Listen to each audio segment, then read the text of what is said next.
take it away from me. It's all I know. It's all I know. So we're here at Rhythm Traders, and let's just jump right into it. Cool. So Brad, where'd you grow up? Eugene, Oregon. I was actually born there. Went to high school in Eugene, and then when I was 18, moved to Portland, went to Lewis and Clark College, and graduated about 4 years later. Nice, nice, nice. I want to go back to Eugene real quick. Uh-oh. So, how'd you get into drumming? Like, did you start drum set, concert band, like most of us, jazz band, that kind of thing? Yeah, absolutely. So, I think I figured out that I wanted to be a drummer from a pretty young age. So, I think the first time that I recall like really being enamored of drummers was when I went to a church Christmas concert, and we sat by the timpani, and I'd never seen drums so huge, Yeah. and then they were just so like big and robust sounding, and I'm like, I want to be a drummer. So when I was in third grade, I started lessons. I was armed with my Regal Tip 5A nylon sticks, which was kind of the thing back then. Syncopation, and then work through all the books, stick control, funky primer. Of course. Oh, Eugene, Charles Dowd, Charles right Dowd. up the street. Yep. And so I did that all through school. Concert bands, jazz choirs, jazz bands. Even had like my own little garage band called Nice. Action Bureau when I was 16. That's awesome. Our moms had to take us to the gigs in the back of station wagons Nice. because we couldn't drive. Yeah. And then that was super ironic because we got paid in beer, and then our parents would pick us up, and it was just a big mess. You were 16 and they'd pay you in beer? Yeah, because Okay. we played for frat parties and stuff on the U of O campus. Okay. So this is Eugene, Yeah. especially in the 80s. I did that all through school, and then by the time I went to Lewis and Clark, I focused on the social sciences. I kept playing music and kept studying, and I was in the band programs there, but my major was sociology and cultural anthropology. Nice.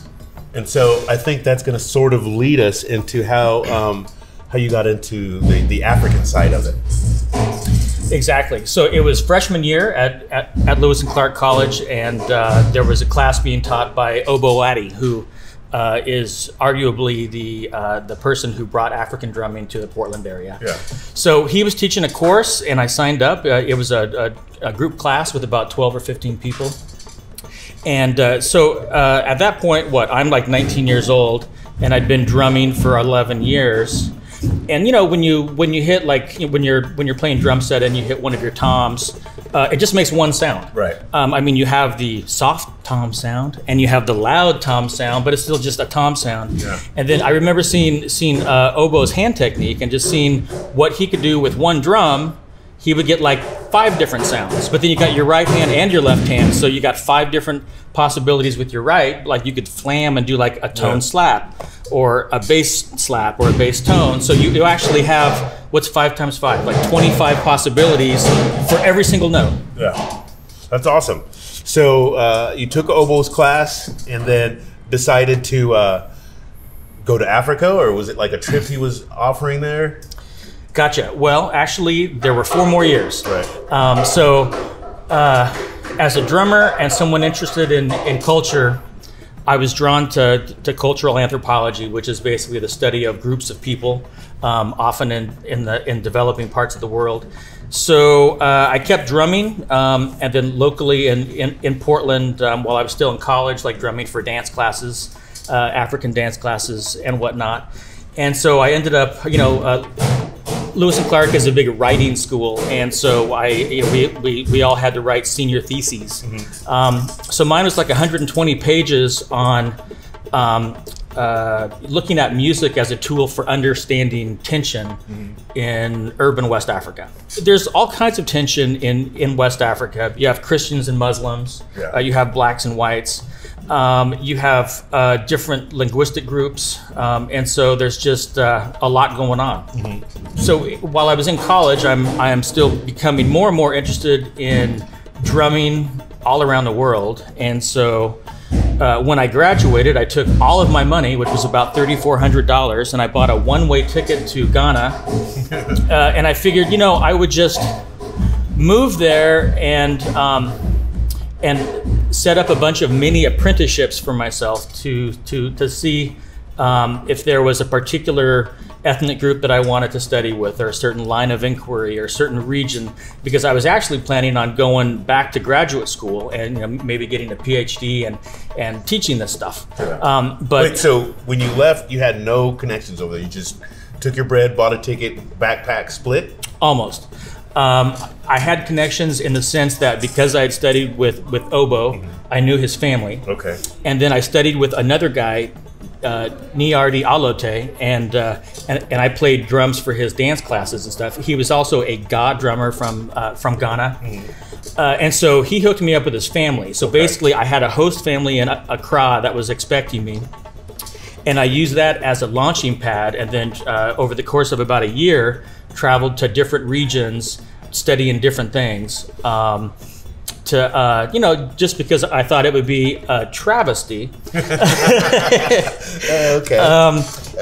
if I went and got a PhD and then discovered, I don't like African food, or I don't like sleeping under a mosquito net. Right. And so basically hopped on a plane, one-way ticket. My host family picked me up. And then I tried to take 3-week or 2-month blocks and live in different regions doing different things. So for example, one of my first ones, way up north near Bolgatanga, which is near the border of Burkina Faso, found a woman who was brewing millet beer. So I asked her if I could apprentice under her just to learn the process and learn how things move and everything. And she said, yeah. So lived with her for a few weeks brewing millet beer and taking it to the market. And then through that experience, I met some nomads, Fulani nomads, and they took me under their wing, and I lived with them for a couple months. They're nomads because they keep track of the cows. And they have to move to different areas based on where the grass is and whether it's rainy season and where the watering holes are and stuff. And so we were modern day nomads in the sense that we had little black Chinese bicycles and we cruised around with the cows. I did this for a couple months. We would milk the cows, turn it into cheese, take the cheese to the market, trade that for tobacco, take the tobacco and buy 2 chickens and bring chickens home to eat. Wow. So and that's great. That's cool. It was kind of cool. And these were people who, this is about 500 miles inland from the coast in Ghana, and these are people who had never been to even their own capital city, Accra, but who hadn't even met white people. Right. So when they saw me, a traveler, they took me under their wing because they identified with me. They're like, you don't have to explain yourself, Brad. You're a traveler, and we're travelers too. Right. You're just like us. Why don't you come with us? We'll take care of you. Wow, that's awesome, man. Yeah. And after two months of that, I was getting ready to go, and they gave me a little crushed up grocery bag, and it had money in it and guinea fowl eggs, which are like chicken eggs. And I looked in it, and it was like $20, which was all the money this family had. Yeah. So I turned to my host brother Ali, and I said, Ali, I can't take this. I mean, I'm moving on, but I'll be okay. I'll meet people. Right. And so he translated that to his mother, and she got really stern and angry with me. And she's like, no, you can't do that. You're one of us. We know that traveling's hard because we're also travelers. Please take this money and take these guinea fowl eggs and be healthy on your journey. Here is a little known fact. These are people that by Western measure we would call illiterate because they don't read and write. But they're the smartest, most literate people that I've ever met, because even the mother is fluent in about 10 different languages. Wow. So Ali, because they're nomads, they move into different ethnic zones. So they speak Ashanti, they speak or Chui, Dagomba, Frafra, English, French, Hausa, of course, Fulfulde, which is their own language. And so, they're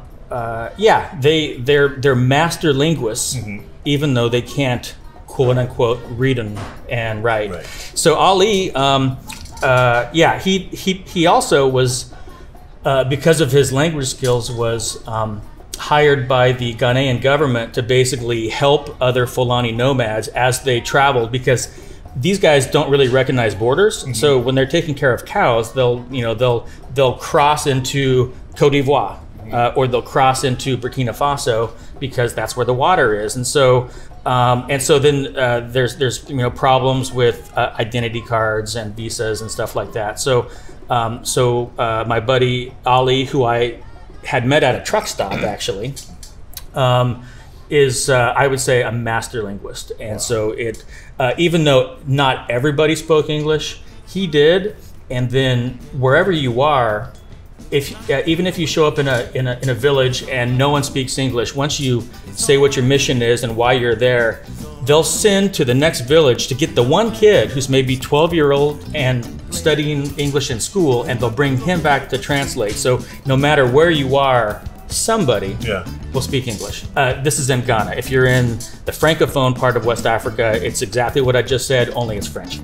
I want to play, I need to play, I love